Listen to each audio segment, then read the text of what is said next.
Hello students, उम्मीद है आप खैरियत से होंगे। आज हम पढ़ेंगे जीओसी का लेक्चर नंबर 2। पिछले लेक्चर में टाइप्स ऑफ रिएजेंट्स में हमने इलेक्ट्रोफाइल और न्यूक्लियोफाइल को पढ़ा था और हमने ये भी पढ़ा था कि हम उनको आइडेंटिफाई कैसे करते हैं। आज हम ये पढ़ेंगे कि कौन सा रिएजेंट स्ट्रॉन्ग होता है और कौन सा रिएजेंट वीक होता है। तो सबसे पहले आपको कुछ पॉइंट्स पता होने चाहिए, इनकी बेसिस पे हम रिएजेंट्स को आइडेंटिफाई करेंगे कि कौन सा रिएजेंट स्ट्रॉन्ग है और कौन सा रिएजेंट वीक है। तो सबसे पहला पॉइंट ये है कि एक चार्ज स्पीशी अनस्टेबल होती है एक न्यूट्रल स्पीशी से। मतलब कोई ऐसी स्पीशी हो जिसके ऊपर चार्ज होगी वो अनस्टेबल होगी एक न्यूट्रल स्पीशी से। जितनी ज्यादा वो अनस्टेबल होगी उतनी ही ज्यादा वो रिएक्टिव होगी। ठीक है, जितनी ज्यादा वो उसकी अनस्टेबिलिटी होगी वो उतनी ही ज्यादा रिएक्टिव होगी। थर्ड पॉइंट ये कहता है कि इलेक्ट्रोफाइल जितना ज्यादा रिएक्टिव होगा वो उतना ही ज्यादा स्ट्रॉन्ग होगा, उसकी इलेक्ट्रोफिलिसिटी उतनी ही ज्यादा होगी। सिमिलरली एक न्यूक्लियोफाइल जितना ज्यादा रिएक्टिव होगा वो उतना ही अच्छा न्यूक्लियोफाइल होगा, वो उतना ही ज्यादा स्ट्रॉन्ग होगा।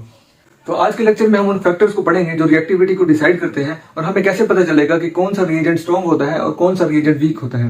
तो मेरा नाम है असीस अली और ये है आपका अपना चैनल ऑर्गेनोफाइल। तो चलिए स्टार्ट करते हैं। ये कुछ रूल्स हैं जिनकी हेल्प से हम डिटरमाइन करेंगे कि कौन सा इलेक्ट्रोफाइल कितना ज्यादा इलेक्ट्रोफिलिक होता है। सबसे पहला रूल ये कहता है कि अगर एक ऐसा इलेक्ट्रोफाइल हो जिसके ऊपर फुल पॉजिटिव चार्ज है वो ज्यादा रिएक्टिव होगा उस इलेक्ट्रोफाइल से जिसके ऊपर पार्शियल पॉजिटिव चार्ज है। दूसरा रूल ये कहता है कि अगर एक ऐसा इलेक्ट्रोफाइल हो जिसके अंदर पाई बॉन्ड हो वो ज्यादा रिएक्टिव होगा उस इलेक्ट्रोफाइल से जिसके अंदर सिग्मा बॉन्ड है।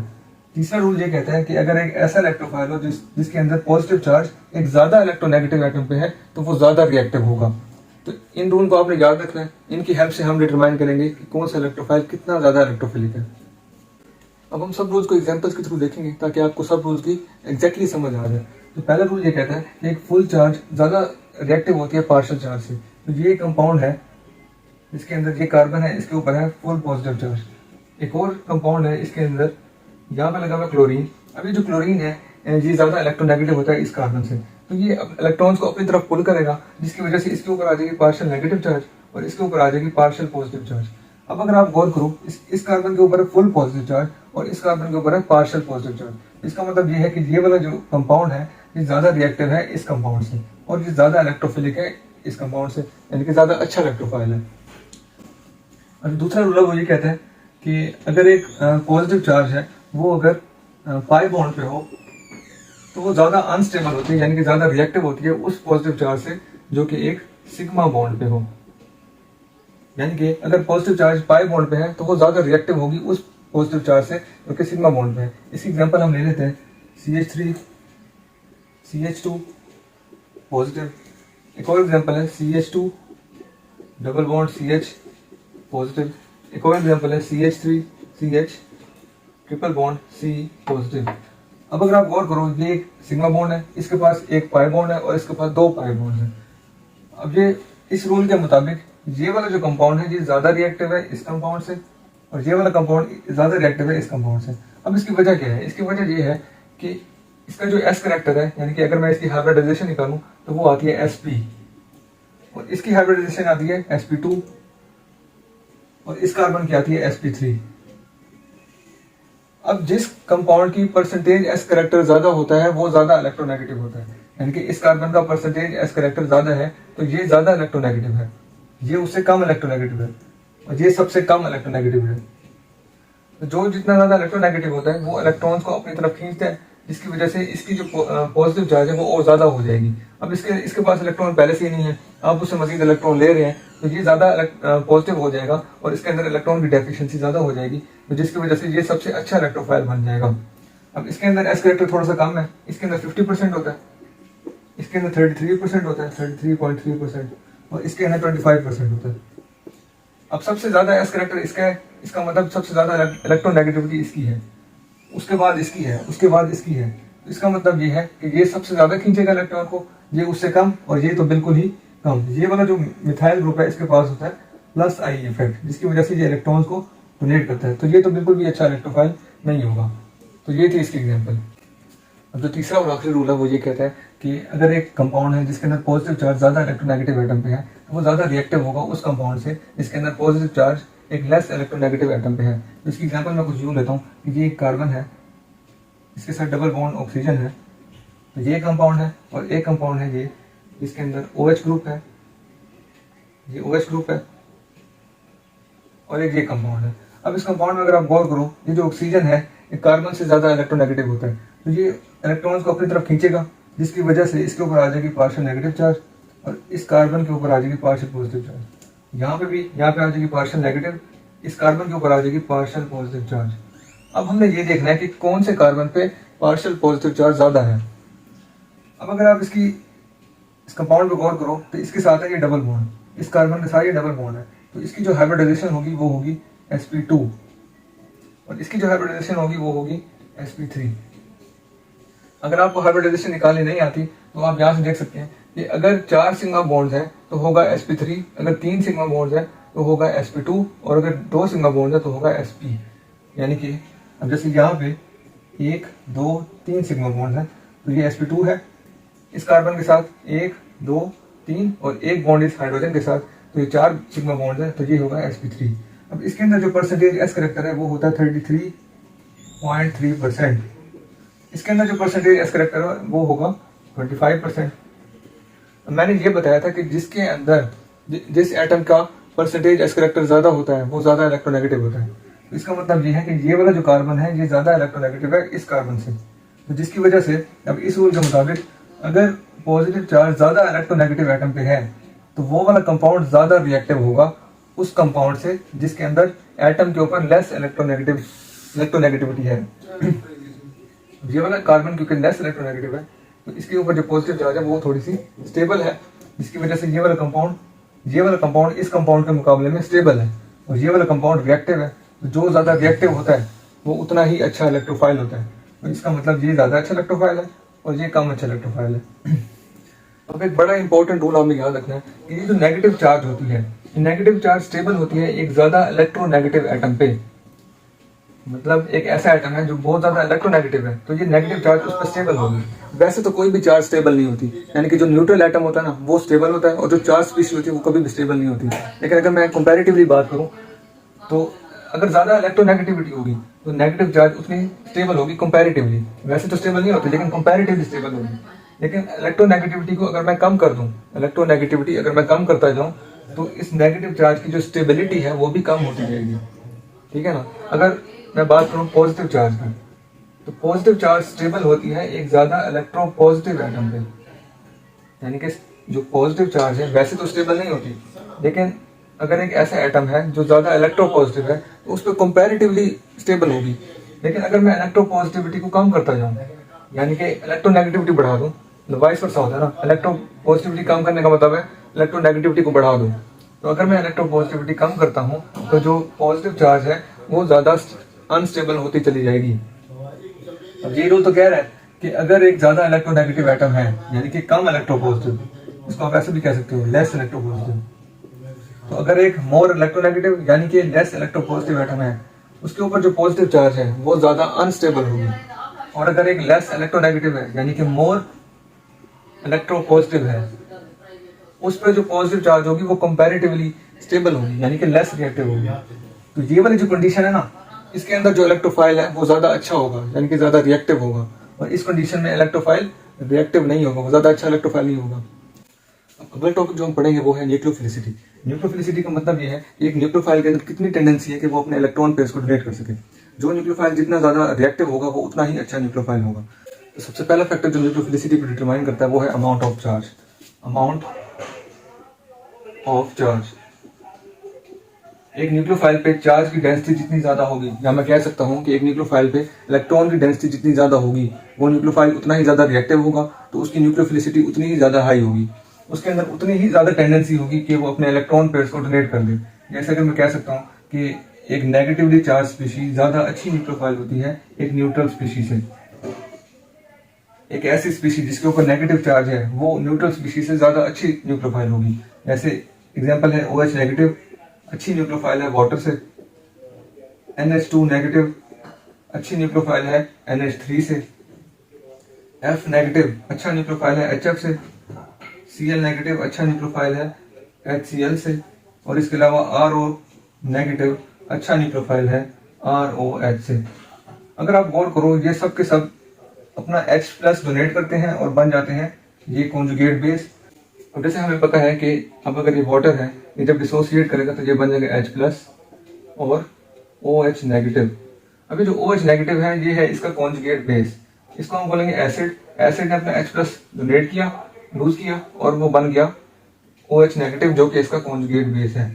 अभी जो कॉन्जुगेट बेस है अपने एसिड से ज्यादा अच्छा न्यूक्लियोफाइल है, तो हम कह सकते हैं ये सब के सब एसिड हैं, इन्होंने अपना H+ लूज किया और इनका जो कॉन्जुगेट बेस है वो अपने एसिड से ज्यादा अच्छा न्यूक्लियोफाइल है। तो हम कह सकते हैं कि जो कॉन्जुगेट बेस होता है वो अपने एसिड से ज्यादा अच्छा न्यूक्लियोफाइल होता है। देखो जैसा कि मैंने बताया कि जितनी ज्यादा चार्ज की डेंसिटी होगी वो न्यूक्लियोफाइल उतना ही ज्यादा रिएक्टिव होगा, उसकी न्यूक्लियोफिलिसिटी उतनी ही ज्यादा हाई होगी। अब इसकी एग्जांपल हम देख लेते हैं। CH3O नेगेटिव, ये फिनॉक्साइड आयन है, और CH3 C double bond O negative. अब इनमें से हमें बताना है कि कौन सा ज्यादा अच्छा न्यूक्लियोफाइल होगा। देखो जिसकी चार्ज की डेंसिटी जितनी ज्यादा होगी वो उतना ही अच्छा न्यूक्लियोफाइल होगा, वो उतना ही ज्यादा रिएक्टिव होगा। तो इसमें अगर आप गौर करो तो CH3 ग्रुप के अंदर टेंडेंसी होती है कि वो अपने इलेक्ट्रॉन्स को रिलीज करे। अभी अपने इलेक्ट्रॉन्स को रिलीज करेगा इसकी तरफ, अब इसकी तरफ जो रिलीज करेगा इसके ऊपर पहले से ही चार्ज डेंसिटी ज्यादा है, इलेक्ट्रॉन की डेंसिटी ज्यादा है। अब इसके पास इलेक्ट्रॉन की डेंसिटी पहले से ही ज्यादा है, आप उसको मजीद इलेक्ट्रॉन दे रहे हो तो वो काफी ज्यादा रिएक्टिव हो जाएगा। तो मैंने जैसे बताया था कि जिस स्पीशी के ऊपर चार्ज जितनी ज्यादा होती है वो उतनी ही ज्यादा रिएक्टिव होती है। तो ये जो CH3 ग्रुप है इस पूरे मॉलिक्यूल को अनस्टेबल बनाएगा। और देखो अब मैं इसकी बात करता हूँ, इसके ऊपर जो नेगेटिव चार्ज है ना ये यहाँ पे शिफ्ट हो सकती है। अब अगर मैं इसको ऐसे बनाऊं, ऐसे ऐसे और ऐसे, अभी जो नेगेटिव चार्ज है ये इधर शिफ्ट होगी और ये जो डबल बॉन्ड है ये इधर शिफ्ट हो जाएगी। इस तरह ये पूरे मॉलिक्यूल में ये नेगेटिव चार्ज घूमेगी। इसका मतलब ये कंपैरेटिवली स्टेबल होगा, ये इससे ज्यादा स्टेबल होगा। अब अगर मैं इसकी बात करूं तो इसके अंदर भी रेजोनेंस इफेक्ट मौजूद है। अब ये जो नेगेटिव चार्ज है ये इधर शिफ्ट होगी, ये इधर शिफ्ट होगी, ये भी थोड़ा सा स्टेबल होगा, ये भी स्टेबल करेगा। अब सवाल ये पैदा होता है कि इनमें से कौन सा ज्यादा स्टेबल है। जो ज्यादा स्टेबल होगा वो उसकी न्यूक्लियोफिलिसिटी कम होगी, मतलब हमें एक रिएक्टिव स्पीशीज चाहिए। जो ज्यादा रिएक्टिव होगी वो उतनी ही अच्छी न्यूक्लियोफाइल होगी। देखो इनमें से ज्यादा रिएक्टिव कौन सा है। देखो अगर आप गौर करो इसके ऊपर जो नेगेटिव चार्ज है ये दोनों रेजोनेटिंग स्ट्रक्चर में ऑक्सीजन के ऊपर आ रही है। मैंने आपको ये बताया था कि अगर नेगेटिव चार्ज एक ज्यादा इलेक्ट्रोनेगेटिव एटम पे होती है तो वो ज्यादा स्टेबल होती है। अगर आप इस पर गौर करो कि जो नेगेटिव चार्ज है पहले ऑक्सीजन पे थी उसके बाद कार्बन पे आएगी। अब कार्बन एक ज्यादा इलेक्ट्रोनेगेटिव नहीं है, लेस इलेक्ट्रोनेगेटिव है, इसके ऊपर जो नेगेटिव चार्ज होगी वो अनस्टेबल होगी। तो ये जो पूरा मॉलिक्यूल है इसके मुकाबले में थोड़ा सा अनस्टेबल होगा। तो ये थोड़ा सा अनस्टेबल होगा और ये ज्यादा स्टेबल होगा। तो जो चीज ज्यादा अनस्टेबल होती है वो रिएक्टिव होती है, और जो रिएक्टिव स्पीशी होगी वो न्यूक्लियोफिलिक होगी, वो ज्यादा अच्छी न्यूक्लियोफाइल होगी। तो सबसे अच्छा जो न्यूक्लियोफाइल है वो ये है, क्योंकि ये तो बहुत ही ज्यादा रिएक्टिव है, अनस्टेबल है, और ये थोड़ा सा रिएक्टिव है इसके मुकाबले में। तो ये एक अच्छा न्यूक्लियोफाइल है। तो ये तो बहुत ही बुरा न्यूक्लियोफाइल है क्योंकि ये काफी ज्यादा स्टेबल है, इसके अंदर रेजोनेटिंग स्ट्रक्चर बन है, और जो नेगेटिव चार्ज है वो ज्यादा इलेक्ट्रोनेगेटिव एटम पे है।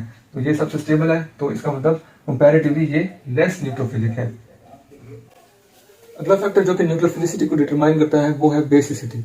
बेस एक ऐसी स्पीशी होती है जो कि अपने इलेक्ट्रॉन पेयर को डोनेट करती है, और न्यूक्लियोफाइल भी एक ऐसी स्पीशी होती है जो कि अपने इलेक्ट्रॉन पेयर को डोनेट करती है। तो इसका मतलब एक अच्छे बेस को एक अच्छा न्यूक्लियोफाइल होना चाहिए, लेकिन ऐसा जरूरी नहीं है। तो इसकी वजह आप समझें। अब यहाँ पर मैं एक एग्जांपल लेता हूँ, इसको मैं यहाँ से हटा देता हूँ। अब ये एक एग्जांपल है जिसके अंदर ये एक अल्काइल लाइड है। अभी जो अल्काइल लाइड है अगर मैं इसका रिएक्शन करूँ वाटर में, अभी जो वाटर है एज अ बेस भी एक्ट कर सकता है और एज अ न्यूक्लियोफाइल भी एक्ट कर सकता है। अगर ये एज अ बेस एक्ट करेगा तो ये जो मैकेनिज्म होगा वो होगा E1, और अगर ये एज अ न्यूक्लियोफाइल एक्ट करेगा तो ये मैकेनिज्म होगा SN1। तो अगर ये एज अ अच्छा दोनों मैकेनिज्म में जो फर्स्ट स्टेप होता है वो कॉमन होता है। फर्स्ट स्टेप में ये होता है ये जो क्लोराइड है यानी कि हैलाइड है ये यहाँ से निकलेगा और यहाँ पे आ जाएगी पॉजिटिव चार्ज। अब यहाँ पे जो पॉजिटिव चार्ज आएगी तो ये बन जाएगा एक कार्बोकैटायन। अब ये वाटर अगर एज अ न्यूक्लियोफाइल एक्ट करे तो फिर ये अटैक करेगा इधर, और जो प्रोडक्ट बनेगा वो कुछ यूं है।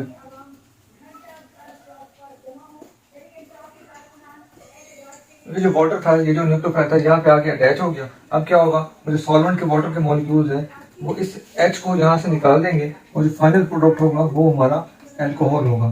तो इसका मतलब ये है कि अगर water as a nucleophile act करे तो ये इलेक्ट्रॉन डेफिशिएंट कार्बन पे अटैक करेगा और जो हमारा फाइनल प्रोडक्ट होगा वो अल्कोहल होगा। लेकिन अगर यही water as a base act करे तो फिर क्या होगा, तो तब ये होगा ये जो वाटर है इस हाइड्रोजन को यहाँ से निकाल देगा।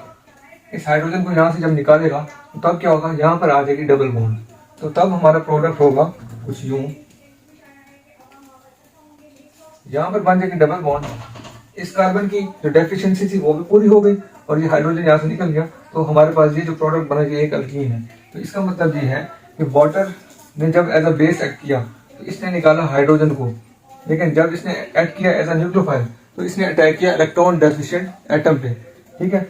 तो बेस अपना इलेक्ट्रॉन पेयर डोनेट करती है H+ को, हाइड्रोजन को, और जो न्यूक्लियोफाइल होती है वो अपना इलेक्ट्रॉन पेयर डोनेट करती है एक इलेक्ट्रॉन डेफिशिएंट एटम को जो H+ के अलावा हो, यानी कि H+ के अलावा जितने भी इलेक्ट्रॉन डेफिशिएंट एटम होंगे उसको अगर इलेक्ट्रॉन पेयर डोनेट किया गया है तो हम उसको बोलेंगे कि वो एज अ न्यूक्लियोफाइल एक्ट कर रही है। तो पहला डिफरेंस जो मैंने बेसिसिटी और न्यूक्लियोफिलिसिटी का बताया वो ये था कि बेस अपना इलेक्ट्रॉन पेयर H+ को देगा और न्यूक्लियोफाइल अपना electron pair other than H+ देगा, यानी कि H+ के अलावा जो इलेक्ट्रोफाइल होगा उसको अपना इलेक्ट्रॉन पेयर डोनेट किया जाएगा तो उसको हम बोलेंगे न्यूक्लियोफाइल। अभी दूसरा डिफरेंस है वो ये है कि बेसिसिटी एक थर्मोडायनामिक प्रॉपर्टी है, थर्मोडायनामिक, ये एक थर्मोडायनामिक प्रॉपर्टी है और ये एक काइनेटिक प्रॉपर्टी है। इसका मतलब क्या है? थर्मोडायनामिक प्रॉपर्टी का मतलब ये है कि बेस अपना इलेक्ट्रॉन पेयर तब देगा जब जो बनने वाला जो प्रोडक्ट है वो स्टेबल होगा। तो बेस जब अपना, तो अच्छी बेस वो होगी जो कि अपना इलेक्ट्रॉन पेयर दे के एक स्टेबल प्रोडक्ट बना दे। लेकिन न्यूक्लियोफाइल को स्टेबिलिटी से सरोकार नहीं है। न्यूक्लियोफाइल, एक अच्छा न्यूक्लियोफाइल वो होगा जो कि जल्दी से रिएक्शन कर ले, यानी कि जो फास्ट रिएक्शन देगा वो अच्छा न्यूक्लियोफाइल होगा, चाहे वो स्टेबल प्रोडक्ट बने या ना बने, उससे कोई फर्क नहीं पड़ता। अच्छा न्यूक्लियोफाइल वही होगा जो कि जल्दी से रिएक्शन करे, उसको स्टेबिलिटी से कोई सरोकार नहीं है। लेकिन एक अच्छा बेस वही होगा जो कि स्टेबल प्रोडक्ट बनाएगा। तो ये बेसिक डिफरेंस है न्यूक्लियोफिलिसिटी और बेसिसिटी में। अब हम ये देखते हैं कि बेसिसिटी और न्यूक्लियोफिलिसिटी का जो ऑर्डर है वो अलोंग द पीरियड कैसा होगा और अलोंग द ग्रुप कैसा होगा। सबसे पहले हम ये देखते हैं कि अलोंग द पीरियड बेसिसिटी कैसे होगी। अब जो बेसिसिटी होती है वो अलोंग द पीरियड कुछ इस तरह से होती है। अब ये इस बात पे डिपेंड करती है कि ये जो नेगेटिव चार्ज है वो कितने इलेक्ट्रोनेगेटिव एटम पे है। अगर नेगेटिव चार्ज ज्यादा इलेक्ट्रोनेगेटिव एटम पे होगी तो वो ज्यादा स्टेबल होगी, और अगर नेगेटिव चार्ज कम इलेक्ट्रोनेगेटिव एटम पे होगी तो वो अनस्टेबल होगी। यहाँ पे ये जो F है ये ज्यादा इलेक्ट्रोनेगेटिव है, तो इस पे जो नेगेटिव चार्ज है ये काफी ज्यादा स्टेबल है, और इस पे जो नेगेटिव चार्ज है ये काफी ज्यादा अनस्टेबल है क्योंकि कार्बन की इलेक्ट्रोनेगेटिविटी कम होती है। तो ये क्योंकि सबसे ज्यादा अनस्टेबल है, तो जो चीज ज्यादा अनस्टेबल होती है वो उतनी अच्छी बेस होती है, और जो चीज स्टेबल होती है वो बेस बुरी होती है, वो बुरी बेस होती है। तो ये अच्छी बेस होगी और ये बुरी बेस होगी। अगर मैं बात करूँ न्यूक्लियोफिलिसिटी की, तो जो बेसिसिटी का ऑर्डर है वही न्यूक्लियोफिलिसिटी का ऑर्डर होगा। तो ये अच्छी बेस भी होगी और ये अच्छी न्यूक्लियोफाइल भी होगी। तो हम ये कहते हैं कि ये जो NH2 नेगेटिव है ये अच्छा बेस भी है इससे और अच्छा न्यूक्लियोफाइल भी है। अब हम ये देखते हैं कि डाउन द ग्रुप जो बेसिसिटी और न्यूक्लियोफिलिसिटी का ऑर्डर है वो कैसे होता है। तो बेसिसिटी का ऑर्डर कुछ यूं होता है, F नेगेटिव सबसे अच्छा बेस होता है और I नेगेटिव सबसे बुरा बेस होता है। इसकी वजह ये है, अभी जो नेगेटिव चार्ज है, ये फ्लोरीन का जो एटम है ये काफी ज्यादा छोटा होता है। अब ये नेगेटिव चार्ज क्योंकि इस छोटे एटम पे है, तो इस छोटे एटम पे चार्ज की डेंसिटी ज्यादा है। जो आयोडीन का साइज है वो काफी ज्यादा होता है, इसमें जो चार्ज होती है वो काफी ज्यादा फैली हुई होती है, इसकी वजह से ये स्टेबल होता है और ये अनस्टेबल होता है। अब ये क्योंकि अनस्टेबल होता है तो ये बहुत ही अच्छा बेस है। तो इसका मतलब F नेगेटिव सबसे अच्छा बेस होगा और I नेगेटिव सबसे बुरा बेस होगा। और अगर मैं बात करूँ न्यूक्लियोफिलिसिटी की, तो न्यूक्लियोफिलिसिटी का ऑर्डर सेम ऐसा भी हो सकता है और ऑपोजिट भी हो सकता है। अब अगर हम यूज करेंगे पोलर एप्रोटिक सॉल्वेंट,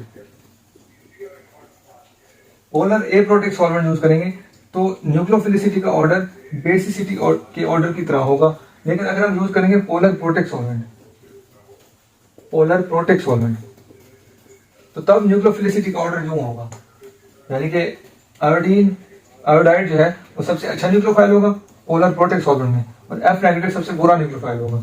लेकिन अगर मैं यूज कर रहा हूँ पोलर ए प्रोटिक सॉल्वेंट, तो F नेगेटिव सबसे अच्छा न्यूक्लियोफाइल होगा और I नेगेटिव सबसे बुरा न्यूक्लियोफाइल होगा। पहले मैं बात करता हूँ पोलर प्रोटिक सॉल्वेंट कौन से होते हैं, जैसे कि वाटर, एथेनॉल और मैथेनॉल वगैरह, ये सब के सब पोलर प्रोटिक सॉल्वेंट होते हैं। और जो पोलर ए प्रोटिक सॉल्वेंट होते हैं वो होते हैं एसीटोन, DMSO। DMSO का मतलब है डाइमिथाइल सल्फोक्साइड। इसका स्ट्रक्चर कुछ यूं होता है, C डबल बॉन्ड O, यहाँ पे सल्फर होता है, सल्फर CH3, और यहाँ पे भी होता है CH3। इसको बोलते हैं हम डाइमिथाइल सल्फोक्साइड। तो ये भी एक पोलर ए प्रोटिक सॉल्वेंट है। तो पोलर ए प्रोटिक सॉल्वेंट में जो बेसिसिटी का ऑर्डर है वही न्यूक्लियोफिलिसिटी का ऑर्डर होगा। लेकिन पोलर प्रोटिक सॉल्वेंट में जैसे कि वाटर, एथेनॉल, इसमें बेसिसिटी और न्यूक्लियोफिलिसिटी का जो ऑर्डर है वो एक दूसरे के ऑपोजिट होगा। एक और बात जो मैं बता दूं कि बेसिसिटी का जो ऑर्डर है वो सॉल्वेंट पे डिपेंड नहीं करता, यानी कि चाहे जो भी हम सॉल्वेंट यूज कर लें बेसिसिटी का ऑर्डर हमेशा यही रहेगा। लेकिन अगर मैं न्यूक्लियोफिलिसिटी की बात करूं तो जो अलोंग द पीरियड में जो ऑर्डर होगा वो सेम बेसिसिटी के जैसा होगा, चाहे हम जो भी सॉल्वेंट यूज करें, क्योंकि वहां पे साइज मैटर नहीं करता, वहां पे मैटर करती है इलेक्ट्रोनेगेटिविटी। लेकिन अब अलोंग द ग्रुप में क्योंकि साइज मैटर करता है, यहाँ पे साइज काफी ज्यादा हो रहा है, यानी कि नया शेल ऐड हो रहा है, तो यहाँ पे सॉल्वेंट मैटर करेगा। पोलर प्रोटेक्ट में ये ऑर्डर होगा और पोलर ए प्रोटेक्ट में ये ऑर्डर होगा। सबसे पहले हम बात करते हैं पोलर प्रोटेक्ट सॉल्वेंट की। पोलर प्रोटेक्ट सॉल्वेंट ऐसे सॉल्वेंट होते हैं जिसके अंदर हाइड्रोजन एक हाईली इलेक्ट्रोनेगेटिव एटम से अटैच होता है, जैसे कि ऑक्सीजन और नाइट्रोजन। इसकी एग्जांपल है वाटर, एथेनॉल, मेथेनॉल वगैरह। तो इस ऐसे सॉल्वेंट में क्या होता है, ये सॉल्वेंट अपने सोल्यूट के साथ हाइड्रोजन बॉन्डिंग बना सकते हैं। अब जैसे मैं ले लेता हूँ F नेगेटिव। अभी जो F नेगेटिव है, जब ये सॉल्वेंट के मॉलिक्यूल आएंगे तो इसका नेगेटिव पोर्शन और सॉल्वेंट का पॉजिटिव पोर्शन, जैसे कि यहाँ पे वाटर है, इसके ऊपर होती है पार्शियल नेगेटिव, इसके ऊपर होती है पार्शियल पॉजिटिव। अभी जो पार्शियल पॉजिटिव है इसके साथ अट्रैक्ट होगी। अब इधर और भी होंगे वाटर के मॉलिक्यूल।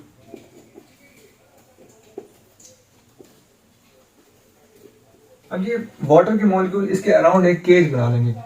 तो ये केज जब बन जाएगी तो इस प्रोसेस को हम बोलते हैं हाइड्रेशन।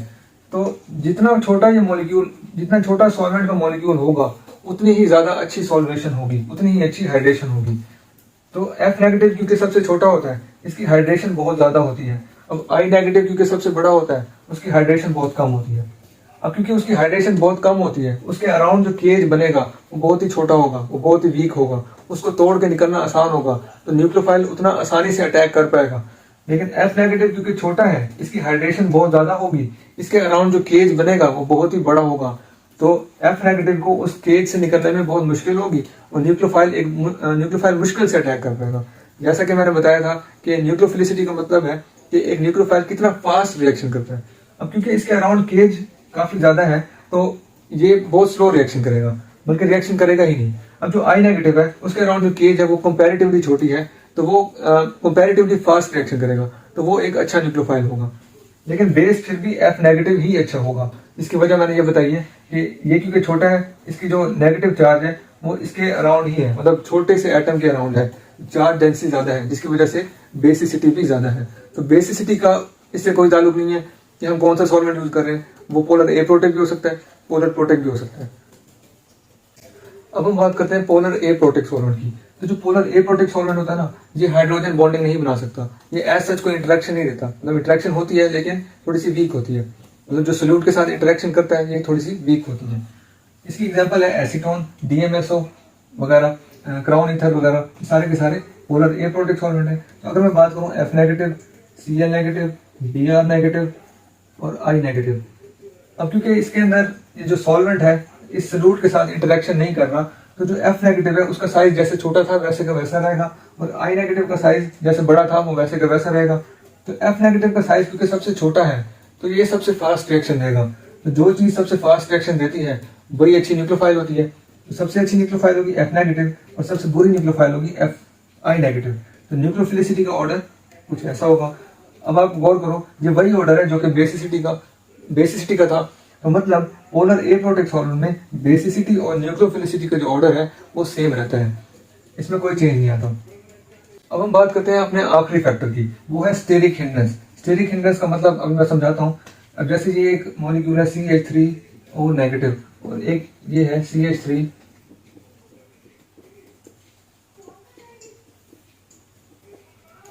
इसको बोलते हैं मिथोक्साइड, ये मिथोक्साइड है, और इसको बोलते हैं टर्शरी ब्यूटोक्साइड। अब अगर आप गौर करो, ये जो CH3 है, CH3 के अंदर टेंडेंसी होती है कि वो अपने इलेक्ट्रॉन को रिलीज करे। अब ये इलेक्ट्रॉन को रिलीज करेगा तो यहाँ पे चार्ज की डेंसिटी बढ़ेगी, तो ये इसको अनस्टेबल कर देगा, तो ये बहुत ही अच्छा बेस बन जाएगा और न्यूक्लियोफाइल भी अच्छा होगा। अब अगर मैं इसकी बात करूँ, यहाँ पर भी CH3 अपने इलेक्ट्रॉन यहाँ इसको रिलीज करेंगे, इसको डोनेट करेंगे, तो यहाँ पे चार्ज की डेंसिटी काफी ज्यादा हो जाएगी। तो यहाँ पे चार्ज की डेंसिटी इसके मुकाबले में भी ज्यादा होगी, तो ये बहुत ही अच्छा बेस होगा। बहुत अच्छा बेस क्यों होगा? क्योंकि ये बहुत ज्यादा अनस्टेबल हो जाएगा, क्योंकि इसके पास चार्ज की डेंसिटी ऑलरेडी ज्यादा है, आप इसको मजीद दे रहे हो तो चार्ज बढ़ रही है, तो अनस्टेबिलिटी भी बढ़ेगी, तो बेसिसिटी भी बढ़ेगी। तो अब देखो ये अच्छा बेस तो है, अब ये बेसिसिटी इसकी ज्यादा है इससे, क्या न्यूक्लियोफिलिसिटी का भी यही ऑर्डर है? तो हम ये देखते हैं कि हम इसको एग्जांपल से समझते हैं। देखो ये इसकी एग्जांपल है, ये है एक अल्काइल लाइट। अल्काइल लाइट पे जब मैं अटैक करूंगा CH3O नेगेटिव का, मिथोक्साइड जब अटैक करेगा इस पे, तो ये इस कार्बन पे अटैक करेगा और ये वाला बॉन्ड शिफ्ट होकर इस पे आ जाएगा और ये यहाँ से निकल जाएगा एज Br नेगेटिव। तो हमारा जो फाइनल प्रोडक्ट होगा वो होगा कुछ इस तरह OCH3। इसको हम बोलते हैं ईथर। और ये जो पूरा मैकेनिज्म है ये है SN2 मैकेनिज्म। इसमें मिथोक्साइड ने बैक साइड से अटैक किया इस कार्बन पे और ये जो ब्रोमीन है यहाँ से निकल गया, इसको हम बोलते हैं लीविंग ग्रुप और ये हमारा न्यूक्लियोफाइल है। अब हम बात करते हैं कि अगर हमारे पास टर्शियरी ब्यूटोक्साइड हो, फिर इस एग्जाम्पल में अगर आप देखो तो सबस्ट्रेट तो वही है, लेकिन अब ये जो स्पीशीज है तो क्या ये इस कार्बन पे अटैक करेगी? तो आप गौर करो, ये काफी ज्यादा बल्की ग्रुप लगे हुए हैं, तो इसको इस कार्बन पे अटैक करने में मुश्किल होगी। तो बजाय इसके कि ये इस कार्बन पे अटैक करे, तो ये यहाँ पे मौजूद बीटा कार्बन पे मौजूद जो हाइड्रोजन होगा इसको यहाँ से निकाल देगी और ये जो बॉन्ड है ये शिफ्ट हो जाएगी इधर। तो हमारा जो कंपाउंड बनेगा वो कुछ यूं होगा। अब यहाँ पे आ जाएगी डबल बॉन्ड, तो ये हमारे पास एक अल्कीन बन गया। तो बेस का काम क्या होता है कि वो कार्बन पे अटैक नहीं करती, तो वो हाइड्रोजन को निकाल देती है। तो हाइड्रोजन को निकाल देती है तो हमारा जो प्रोडक्ट बनता है वो अल्कीन होता है और ये एलिमिनेशन मैकेनिज्म होता है, यहाँ पे सब्स्टिट्यूशन नहीं हो सकती। तो ये था हमारा आज का लेक्चर जिसमें हमने इलेक्ट्रोफिलिसिटी और न्यूक्लियोफिलिसिटी को डिटेल में पढ़ा। अब अगले लेक्चर में हम नए टॉपिक के बारे में बात करेंगे, तो तब तक के लिए ऑल द बेस्ट।